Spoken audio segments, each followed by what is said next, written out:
ಮನೆಯಲ್ಲಿ ಗಂಡನ ಅನುಮಾನಾಸ್ಪದ ಸಾವು.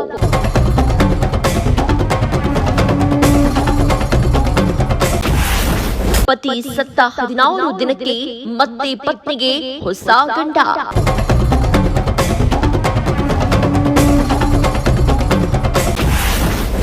ಅಣ್ಣನ ಸಾವಿನ ಬಗ್ಗೆ ಅನುಮಾನ ಇದೆ ಎಂದ್ರು ಸಹೋದರಿಯರು.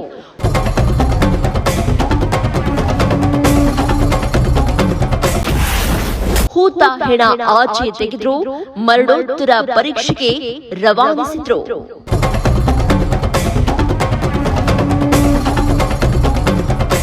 ಪತಿಯೇ ಪರದೈವ ಅಂತಾರೆ. ಹೀಗಿರುವಾಗ 16 ವರ್ಷ ಸುಖ ಸಂಸಾರ ಮಾಡಿದ ಗಂಡ ಇನ್ನಿಲ್ಲ ಅಂದ್ರೆ ಹೇಗೆ ಮುಂದಿನ ಜೀವನ ಅನಿಸುತ್ತೆ ಅಲ್ವಾ?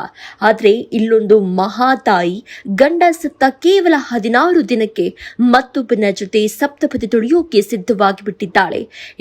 ಇದೇ ವಿಚಾರ ಈಗ ಸತ್ತ ಗಂಡನ ಸಾವಿನ ಬಗ್ಗೆಯೇ ಅನುಮಾನ ಹುಟ್ಟು ಹಾಕಿದೆ. ಹೌದು, ಹೆಬ್ಬೂರು ಹೋಬಳಿ ದಾಸರಹಳ್ಳಿ ಗ್ರಾಮದ ಪರಮೇಶ್ ಹಾಗೂ ಆಶಾ ಕುಟುಂಬ ಸುಮಾರು 10 ವರ್ಷಗಳಿಂದ ಜೀವನ ನಡೆಸ್ತಾ ಇದ್ದು ಕುರುಬ ಜನಾಂಗಕ್ಕೆ ಸೇರಿದವರಾಗಿದ್ದಾರೆ. ಕೂಲಿ ಕೆಲಸ ಮಾಡ್ತಾ ಇದ್ದಂತಹ ಪರಮೇಶ್ 30/1/2026 ಹೃದಯಾಘಾತದಿಂದ ಸಾವನ್ನಪ್ತಾರೆ. ಅವರ ಅಂತ್ಯ ಸಂಸ್ಕಾರವನ್ನ ಕುಟುಂಬಸ್ಥರೆಲ್ಲರೂ ಕೂಡ ಸೇರಿ ನೆರವೇರಿಸಿದ್ದಾರೆ.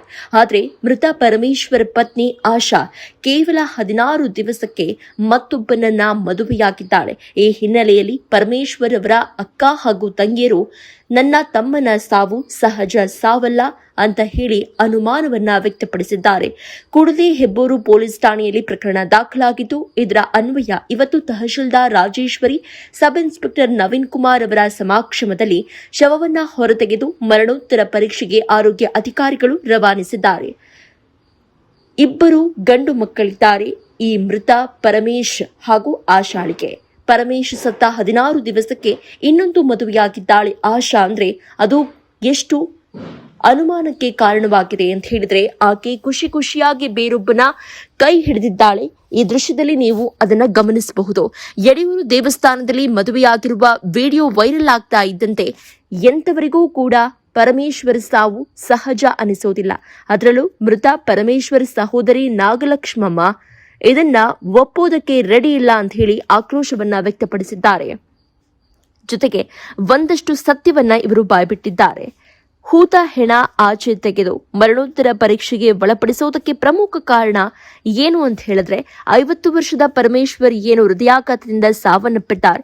ಆದರೆ ಆತ ಮೃತಪಟ್ಟಂತಹ ದಿವಸದಂದು ಮೂಗು ಮತ್ತು ಗುಪ್ತಾಂಗದಲ್ಲಿ ಗಾಯದ ಗುರುತುಗಳು ಈ ಸಹೋದರಿಯರಿಗೆ ಪತ್ತೆಯಾಗಿತ್ತಂತೆ. ಆದರೂ ಕೂಡ ನೋವಲ್ಲಿ ಅದೆಲ್ಲವನ್ನ ಇಗ್ನೋರ್ ಮಾಡಿದ್ರು. ಆದ್ರೆ ಈಗ ಗಂಡ ಸತ್ತ 16 ದಿವಸಕ್ಕೆ ಆಶಾ ಬೇರೊಂದು ಮದುವೆಯಾಗಿರೋದು ತಮ್ಮನ ಸಾವು ಸಹಜ ಸಾವಲ್ಲ ಅನ್ನುವಂತಹ ಅನುಮಾನವನ್ನ ಮತ್ತಷ್ಟು ಬಿಗಿಗೊಳಿಸಿದೆ.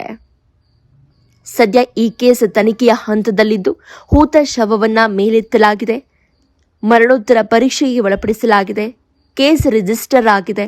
ಹೀಗಾಗಿ ಆಶಾ ನಿಜ ಬಣ್ಣ ಏನು ಅನ್ನೋದು ಇನ್ನಷ್ಟೇ ಬಯಲಾಗಬೇಕಿದೆ. ಜೀನಿ ಸ್ಲಿಮ್ ತಗೊಳಕ್ಕೆ ಸ್ಟಾರ್ಟ್ ಮಾಡಿದ್ನು ಅವಾಗ ಮಂತ್ಲಿ ಪೀರಿಯಡ್ಸ್ ಆಗ್ತಾ ಇದೀನಿ. PCOD ಪ್ರಾಬ್ಲಮ್ ನಾರ್ಮಲ್ ಆಗಿದೆ, ಥೈರಾಯ್ಡ್ ನಾರ್ಮಲ್ ಆಗಿದೆ. ಪೀರಿಯಡ್ಸ್ ಎಲ್ಲ 6 ಮಂತ್ ಆದ್ರೂ ಆಗ್ತಾ ಇದ್ದಿಲ್ಲ, ಇವಾಗ ರೆಗ್ಯುಲರ್ ಪೀರಿಯಡ್ಸ್ ಆಗ್ತಾ ಇದೆ. ಜೀನಿ ಸ್ಲಿಮ್ ನ ಯೂಸ್ ಮಾಡಿ 8 ತಿಂಗಳಲ್ಲಿ 55 kg ಸಣ್ಣ ಆಗಿದ್ದಾರೆ. ಜೀನಿ ಸ್ಲಿಮ್ ತಗೊಳ್ಳಿ, ಬೇಗ ಸಣ್ಣ ಆಗ್ತೀರಾ, ಫ್ಯಾಟ್ ಲಾಸ್ ಆಗ್ತದೆ. ಜೀನಿ ಸ್ಲಿಮ್ ನ ಯೂಸ್ ಮಾಡಿ 100% ಯಾವುದೇ ಸೈಡ್ ಎಫೆಕ್ಟ್ ಇಲ್ದಂಗೆ ಸಣ್ಣ ಆಗ್ತೀರಾ.